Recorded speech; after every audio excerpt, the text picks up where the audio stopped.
तुळापूर भागामध्ये सुरू असलेली एक रेव्ह पार्टी काल पोलिसांनी उधळली आणि ही पार्टी खरं तर ज्या ठिकाणी सुरू होती रिसॉर्ट कम खासगी बंगला होता आणि त्या बंगल्यामध्ये ही पार्टी सुरू असल्यामुळे पुन्हा एकदा अशा पद्धतीने खासगी बंगले भाड्याने घ्यायचे किंवा मग विला भाड्याने घ्यायचे आणि एखाद दोन रात्रीसाठी तिथं मग पार्ट्या करायच्या।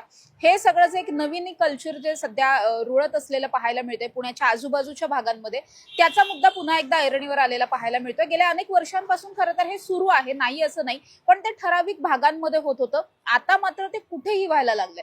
त्यामुळेच अशा पद्धतीने जे खासगी बंगले असतील, मग ते ऑनलाईन बुकिंग असतील किंवा ओळखीवर कोणाचे तरी घेत असतील भाड्याने, त्यांच्यासाठी सुद्धा काही कठोर नियम घालून दिले पाहिजेत, अशी एक मागणी सध्या जोर धरताना पाहायला मिळते। माझ्याबरोबर दिलीप विश्वकर्मा आहेत। सुरुवातीपासून त्यांनी ड्रग्सच्या विरोधात, पब्सच्या विरोधात बरीच आंदोलनं केलेली आहेत आणि मोठं काम आहे। सर, काय सांगाल, हे कल्चर आधीपासून होतच, पण आता ते ऑनलाईनच्या स्वरूपात सुद्धा ऑनलाईन अगदी एका क्लिकवरती एखादा बंगला, एखादा रिसॉर्ट बुक होतंय आणि मग तिथे काहीही चालतं, तिथे काय चालतं याची जबाबदारी कुणीच घेत नाही, ना मालक घेतात, ना त्या वेबसाईटवाले घेतात, ना ते ऍप बनवणारे घेतात।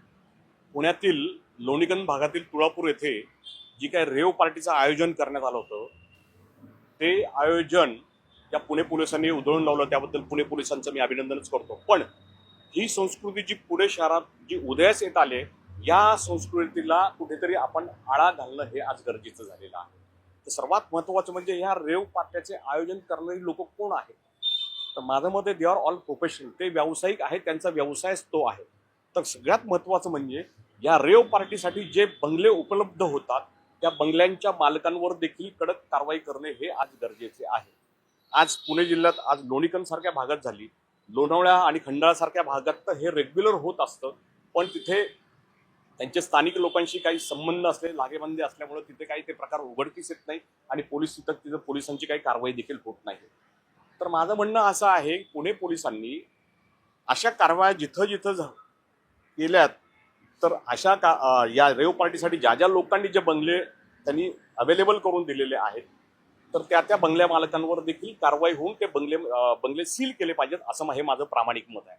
दुसरा मुद्दा आहे, हा व्यवसाय कायदेशीर आहे का बेकायदेशीर आहे? मुळात रेव पार्टीज ही बेकायदेशीर आहे, याच्यासाठी कोणतेही नियम आणि कुठल्याही नियमांची गरजच नाही। मुळामध्ये हे अंमली पदार्थाचं व्यसन आज या युवकांमध्ये खूप प्रमाणात वाढत चाललेलं आहे। आज अंमली पदार्थाचं व्यसन करणे म्हणजे आज एक या समाजामध्ये एक स्टेटस सिम्बॉल म्हणून पाहिलं जात आहे।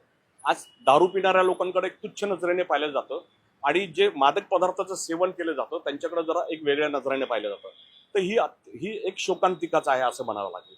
तर माझं अजून दुसरं एक मत आहे की या रेव पार्टीमध्ये पार्टिसिपेट करणारी जी काय युवक युवती असतील, तर त्याला जबाबदार ही शासन किंवा पोलीस प्रशासन किंवा हे समाज व्यवस्था ही नसून, तर माझ्या मते याला सर्वस्वी जबाबदार हे पालक आहेत। पालकांनी पण हे समजून घेतलं पाहिजे, अरे आपला मुलगा रात्री अपरात्री एवढ्या जातो कुठे, तर पालकांनी पण विचारपूस केली पाहिजे, तो कोणाबरोबर मैत्री करतोय, तो कोणतं व्यसन करतोय हे देखील कळलं पाहिजे। पण काय माहिती का, पालक कदाचित याकडे दुर्लक्ष करीत असावेत, त्याच्यामुळे हे बिनधास्तपणे हे पार्ट्या अटेंड करतात आणि समाज माध्यमांवर देखील यांची बुकिंग्स घेतली जातात।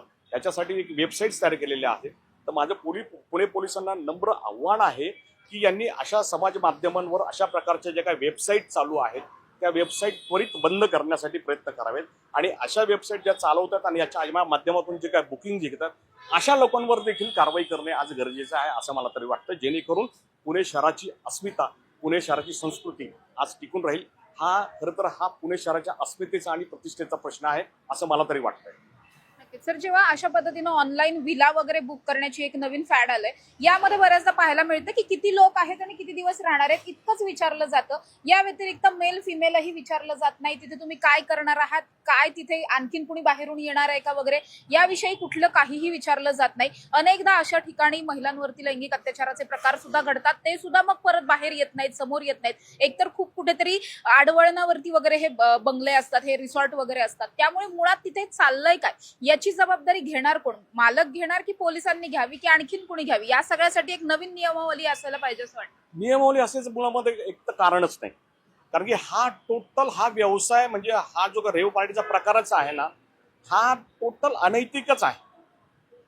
आणि काय माहिती का, कुठल्या या कायद्यामध्ये कुठले तुम्ही बिंदासपणे कुठला तरी बंगला बुक करा, तिथं दारू प्या, गांजा ओढा, कुठले ड्रग्स घ्या, असं कुठलाही कायदा सांगत नाही। हे अनैतिकच आहे. त्याच्यामुळे सगळ्यात महत्त्वाचं म्हणजे ज्या भागामध्ये असल्या पार्ट्या चालू होतात तर त्या भागातल्या स्थानिक नागरिकांनी एक जागरूक नागरिक एक जागरूक नागरिक म्हणून त्यांनी आपलं काम करावं. त्यांनी पोलिसांना इन्फॉर्म करावं, पोलीस प्रशासनाला इन्फॉर्म करून त्यांनी सांगावं. ग्रामपंचायतीची किंवा त्या ग्रामीण भागात कोण त्यांच्या ग्रामपंचायत असेल किंवा ग्रामीण भागात त्यांचा कोण सरपंच असेल, गावाचा प्रमुख असेल, त्यांना ते इन्फॉर्म करावं. ते पोलीस प्रशासनाला कळवतील. जर आपणच जर जागरूक असेल तर अशा प्रकारांना आळा घालता येईल. यासाठी कायदा बिदा कुठले काय नियम काही बनवायची गरज नाही. हा संपूर्ण हा रेव पार्टी हा प्रकारच हा अनैतिकच आहे असं मला वाटतं.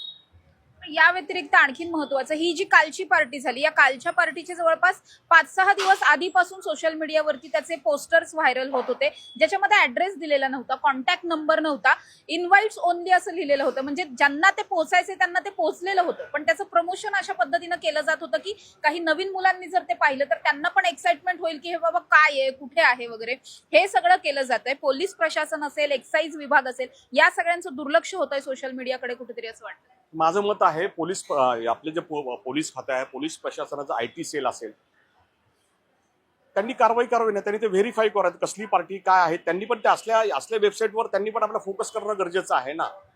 म्हणजे त्यांनी या सोशल मीडियावर काय काय गैरप्रकार घडतायत, कुठल्या पार्ट्यांचं आयोजन केलं जातंय, याच्यावर देखील त्यांनी फोकस केला पाहिजे असं मला वाटतं. पोलिसांनी खरं अशा या सामाजिक माध्यमांवर अशा प्रकारच्या ज्या जाहिराती दिल्या जातात, तर अशा जाहिराती देणारे जे कोणी आहेत, जे कार्यक्रमाचे आयोजक असतील किंवा काय, त्यांच्यावर देखील कडक कारवाई करावी. म्हणजे त्या कार्यक्रमाचे आयोजनच होणार नाही.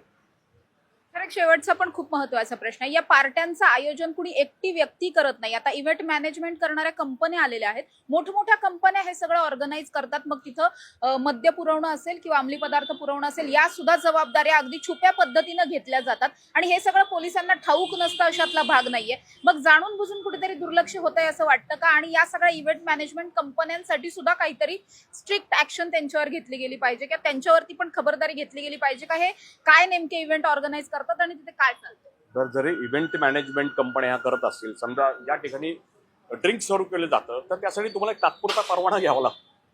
म्हणजे जर तिथं त्या ठिकाणी तो परवाना नसतो याचा अर्थ काय, ती पार्टी बेकायदेशीर आहे. तर अशा बेकायदेशीर पार्ट्यांवर कारवाई करण्याचे अधिकार हे राज्य शासनाचे, जे राज्य उत्पादन शुल्क आहे त्या खात्याचे आहे. पण ते कारवाई करताना दिसत का? आजपर्यंत पुणे शहरामध्ये राज्य उत्पादन शुल्क खात्याने किती कारवाई केल्यात? आता नुकताच पुणे शहरामध्ये एक दुर्दैवी घटना घडली की विषारी दारू पण अनेक लोक मृत्युमुखी पडली.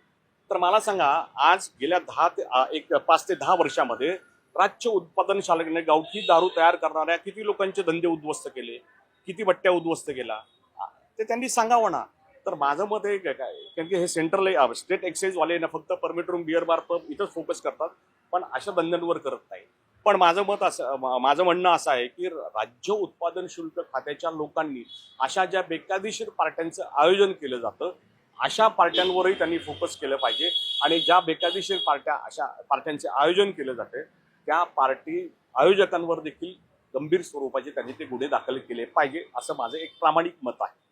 नक्कीच, जसं सरांनी सांगितलं, या सगळ्या पार्ट्या ऑर्गनाईज करणारे जे आहेत त्यांच्यावरती तर गुन्हे दाखल झालेच पाहिजेत. पण पार्ट्या ऑर्गनाईज करण्यासाठी ज्यांची घरं उपलब्ध होत आहेत, बंगले, रिसॉर्ट वगैरे उपलब्ध करून दिले जातात, त्या जागा मालकांना, घर मालकांना सुद्धा या सगळ्यामध्ये सह आरोपी केलं पाहिजे, अशी मागणी सध्या जोर धरताना पाहायला मिळते. आणि ऑनलाईन बुकिंग हे जे एक नवीन फॅड सध्या सुरू झालेलं पाहायला मिळतंय. इव्हन आपण अनेक सोशल मीडियावरती सुद्धा थेट एखाद्या घरमालकाला फोन करून मग त्याचं घर किंवा बंगला जे काही असेल ते 1-2-3 दिवसांसाठी बुक केला जातो.